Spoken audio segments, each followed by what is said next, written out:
असीम कृपा से आज जिस भूमि में हम लोग आए हैं ये पुरुषोत्तम क्षेत्र। इस पुरुषोत्तम क्षेत्र में हम लोग आए हैं पंच सरोवर में स्नान। हम लोग तो आए हैं कई बार, कोई आए होंगे पुरी। मेरे पंच सरोवर में स्नान और जो पुरी का जो महात्मा जो है वो हम लोग नहीं जानते हैं। कोई आए हैं तो बोले जी महाराज जी जो साइट सीइंग जो है वो दिखाएगा नहीं। हम लोग जो इस संसार में बहुत ऐसे जो साइट सीन देख चुके हैं उसमें हम लोग का मन भरा नहीं। अभी तो जाने का भी समय हो रहा है। जो परमार्थिक जगत में जो धाम में आए हैं उस धाम के बारे में, परमार्थिक आध्यात्मिक जगत के बारे में कुछ ज्ञान हमें प्राप्त हो जाए तब तो जीवन की जो आत्मकल्याणी हो जाएगा। এখন আমরা যেখানে এসেছি এটা হচ্ছে সমুদ্র তট। এই সমুদ্র তট বাংলার আরও এক জায়গা আছে যেখানে দীঘা বলে। बांग्ला में कोई आए होंगे तो कोई दीघा की नाम एक तो सुने होंगे। वो भी समुद्र के किनारे पे तट पे बहुत सारे जो है लोग जाते हैं इंद्रिय तर्पण के लिए।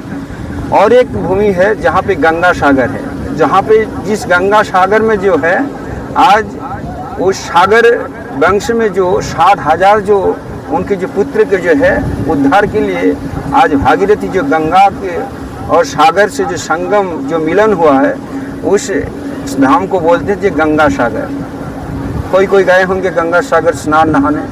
और गंगा सागर से भी भागवत कहते हैं इस समुद्र के स्नान को इनको आज पुरुषोत्तम श्री क्षेत्र धाम महात्मा में बोलते हैं जी ये महातीर्थ है। बोल जी ये महातीर्थ कैसे हो गया? ये कोई सरोवर है, ये तो सागर है। कोई आए हैं ऐसी, कोई नया शादी किया है या तो कोई यंग जनरेशन आए हैं केवल इंद्रिय तर्पण कर रहे हैं। यहाँ पे स्नान करके परमार्थी क्या लाभ है? यहाँ भी तो आप तो जो बता रहे हैं वही तो देख रहे हैं। जो यहाँ पे परमार्थिक का क्या सादृश्य है जो यहाँ पे नहाने में मेरे को उस पुण्य प्राप्त होगा। आज के जो दर्शन करे आसची बांग्ला और हिंदी दोनों मिला के बोल रहे हैं, इसलिए जो बांग्ला और हिंदी दोनों भाषी है। जो दर्शन करे एसची जगदानंद पंडित जो महाप्रभुर प्रिय पार्षद एकनिष्ठ जो तैल भंजन लीला जो हुआ था वो पहला दर्शन किए हैं। दूसरा दर्शन जो किए हैं नामाचार्य हरिदास ठाकुर जो नाम के आचार्य रूप में जो ब्रह्मा जी का अवतार में आज कलियुग में आज जो आए थे नामाचार्य हरिदास ठाकुर, उनका समाधि स्थल श्रीमान महाप्रभु कलियुग पावन अवतारी। जब इस नामाचार्य हरिदास ठाकुर उन्होंने महाप्रभु जब संन्यास ग्रहण किया था उन्होंने 48 साल लीला किए थे। 24 साल संसार में रहा और 24 साल जो है उन्होंने संन्यास लीला किया है। और संन्यास लीला की 24 साल में जो 18 साल एक ही जगह में रहे थे वो जो है गंभीरा। हम लोग दर्शन करेंगे गंभीरा जो स्थल। और 6 साल जो है जो गमनागमन किए हर जगह जो है तीर्थ भूमि में जाके इस युग धर्म को उन्होंने प्रचार किया है, नाम संकीर्तन। आज नामाचार्य हरिदास ठाकुर जब महाप्रभु के संग यहाँ पे पूरी धाम में आए हैं तब सिद्ध बकुल की नाम एक जगह है जहाँ पे रह के उन्होंने भजन किया था। उन्होंने ऐसे जवन कुल में अवतीर्ण हुआ बोल के कभी उन्होंने जगन्नाथ जी का दर्शन किया नहीं। उन्होंने इस जो तीर्थ में इस सागर में स्नान करते हुए, समुद्र में स्नान करते हुए केवल जो है जगन्नाथ जी का जो है सुदर्शन चक्र, अभी तो बिल्डिंग बन गया बोल के दिखाई नहीं देता है, मगर यहाँ स्नान करने के बाद जगन्नाथ जी का जो है ना सुदर्शन चक्र पहले दिखाई देता था। अभी तो कंक्रीट का जंगल बन गया बोल के दिखाई नहीं पड़ रहा है। बोले जगन्नाथ जी दर्शन से ज़्यादा ही फलप्रद जो है सुदर्शन चक्र की दर्शन।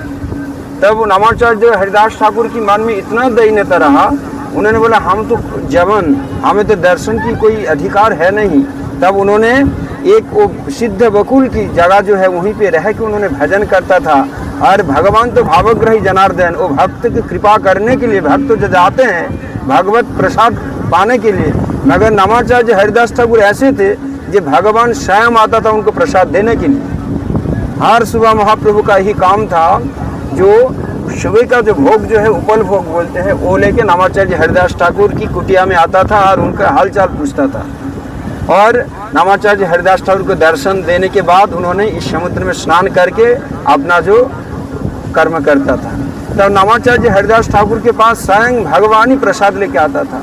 एक समय ऐसे हुआ जो महाप्रभु नहीं आ पाए, गोविंद को बोले जो तुम जाओ, वो नामाचार्य हरिदास को जो है उनको प्रसाद दे के आओ। तब उन्होंने प्रसाद लेके आए हैं, तब बोले जी आप प्रसाद पाइए। तब देख रहे हैं जो तो प्रसाद तो पाने का दूर की बात है, वो सोए हुए हैं और धीरे धीरे नाम कर रहे हैं। नाम मतलब 3 लक्ष्य नाम करने के बाद ही वो अपना जो है कुछ भी काम करता था। तब गोविंद जब प्रसाद लाए, बोले प्रभु ये ग्रहण करो। और पूरी का ये महात्मा है जो प्रसाद प्राप्ति मात्र न भक्ति न मात्र कालो विचार लेना, जो पाने की ही तुरंत ही उसको खा लेना चाहिए, नहीं तो अपराध, प्रसाद में अपराध हो जाएगा। तो बोले हम तो ये दुविधा में पड़ गए हैं, क्योंकि मेरा एक नियम रहा जो 3 लक्ष्य नाम करने के बाद कुछ पाएंगे, और प्रसाद लाए हो प्रसाद ना पाए तो उसमें प्रसाद में अवमानना की दोष लग जाता है, और हमारा नियम जो है वो भी टूट रहा है। तो उन्होंने क्या किया, जो रंच थोड़ी सी प्रसाद उन्होंने प्राप्त करके अपना नाम शुरू किया।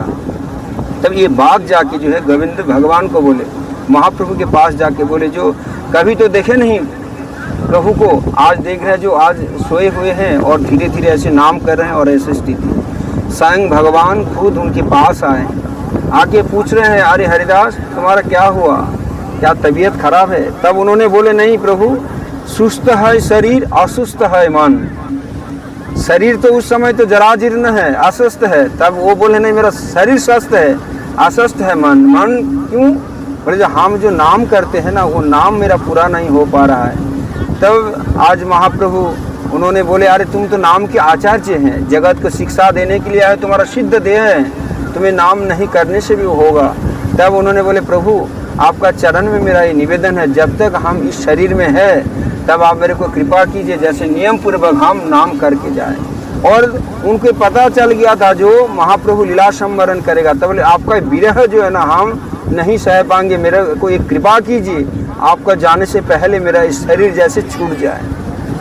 क्योंकि उनका विरह उनको माने वो जानता था जे आज भगवान लीला संवरण करने की समय आ गया है।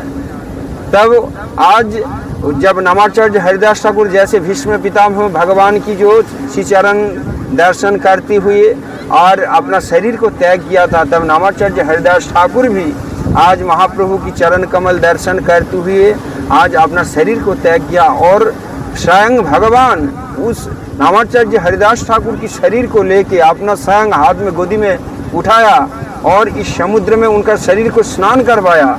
कराने के बाद इस समुद्र की तट पे अपने हाथों से जो उनकी समाधि दिया है। और उसी समय नामाचार्य हरिदास ठाकुर की शरीर को जब उन्होंने स्नान करा रहा था, तब आज महाप्रभु बोले आज ये समुद्र है नहीं, ये समुद्र जो है महातीर्थ की सादृश है। क्योंकि आज वैष्णव चरण, आज धौत जो पानी जिसको आज वैष्णव चरण जिसको स्पर्श किया है वो तीर्थ नहीं है, आज से ये महातीर्थ है। इसलिए समुद्र में हम लोग जहाँ पे भी जाते हैं, हम कहीं भी जाए, भले कन्याकुमारी जाए या दीघा जाए, कोई भी समुद्र के तट पे जाए, जैसे हम जिस भावना लेके हम लोग ऐसे नहाते हैं, उस भावना को त्याग के केवल जो भक्ति, जो नामाचार्य हरिदास ठाकुर जिस आज जल को स्पर्श किया है जिनकी चरण, आज जैसे गंगा में स्नान, कोई भी तीर्थ में स्नान करने से पहले हम लोग उनका वंदना करते हुए उसका जल पहले मस्तक में लेते हैं, प्रणाम करके तभी हम लोग नहाते हैं। ऐसे ही इसमें भी नहाना चाहिए। जैसे नहीं केवल फोटो खिंचाना और इंद्रिय तर्पण के लिए आए हैं, तब तो यहाँ पे तो आए हैं तो हम लोग कांचन पाने के लिए, आप कांचन नहीं कांच लेके घर जाएंगे। यहाँ पे कांचन मिल रहा है, जो अमूल्य रत्न जो है, जिनकी कृपा हमें स्पर्श हो जाए तो हमें कृपा ही प्राप्त हो जाएगा, जो अनमोल रत्न है। मगर वो भावना हमें दूर हो जाए तब ऐसे बात है, केवल कांचन की जगह हम लोग कांच ही ले जाएंगे। इसलिए जहाँ पे हम लोग आए हैं पंच सरोवर में स्नान की अनुगत्य में रह के इस पंच सरोवर में स्नान कीजिए। और हर एक ही जो भूमि का जो महत्व कथा हम लोग बोलेंगे। आज यहाँ पे कीर्तन करते हुए जाएंगे, आरती दर्शन के बाद मंदिर में जहाँ पे आरती दर्शन आदि होगा, उसके बाद हम लोग 1 घंटा करके वहाँ पे पाठ कीर्तन, आज की जो दर्शन की जो एक ही है और काल क्या क्या दर्शन करेंगे, हमारा शेड्यूल क्या रहेगा, वो आपको पूरा जानकारी रहेगा। जैसे भी हो, किसी भी हम लोग धाम में आए हैं ना, थोड़ा सा क्लेश साधन हो जाए, थोड़ा सा जो शरीर को, शरीर सुख तो कभी भी शरीर को जो ना ये जितने भी सुख दे इसका पूर्णता नहीं, कभी वो बोलेगा नहीं और नहीं। इनको जितना भी सुख आप दीजिएगा और उनको और प्यास बढ़ जाता है, तृष्णा और बढ़ जाता है। ये जो हम लोग धाम में जो आते हैं, इस ये महाप्रभु की एक महाजन की ये है, ये गौर अमार जे सब स्थान करल भ्रमण रंगे, से सब स्थान हेरिबो आमी प्रणयी भक्त संगे। जो ये सब स्थान में जो आए हैं, जो भक्त के संग में जो आए हैं, तब इस स्थान की जो महत्व जो है, ये जो है हमें वही जो श्रवण और ये के साथ हमें जाना है। यहाँ पे समय जब हम व्यतीत कर रहे हैं, 5-6 दिन जब हम साधु संग में रह रहे हैं, तब उस तरीक़ा से अनुगत्य में रह के हम लोग तीर्थ दर्शन और स्नान आदि हम लोग करेंगे, ठीक है।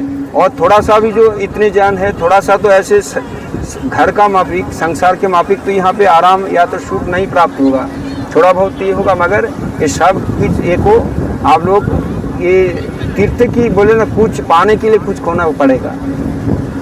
विषय सुख के द्वारा कभी भागवत प्राप्ति नहीं होगा, इसलिए एक क्लेच्छ साधन थोड़ा सा तीर्थ में आके करना पड़ेगा। हम देते हैं वंचा कल्पतरुश्च कृपा सिंधु भाई वजम पतितानां पावनेभ्यो वैष्णवेभ्यो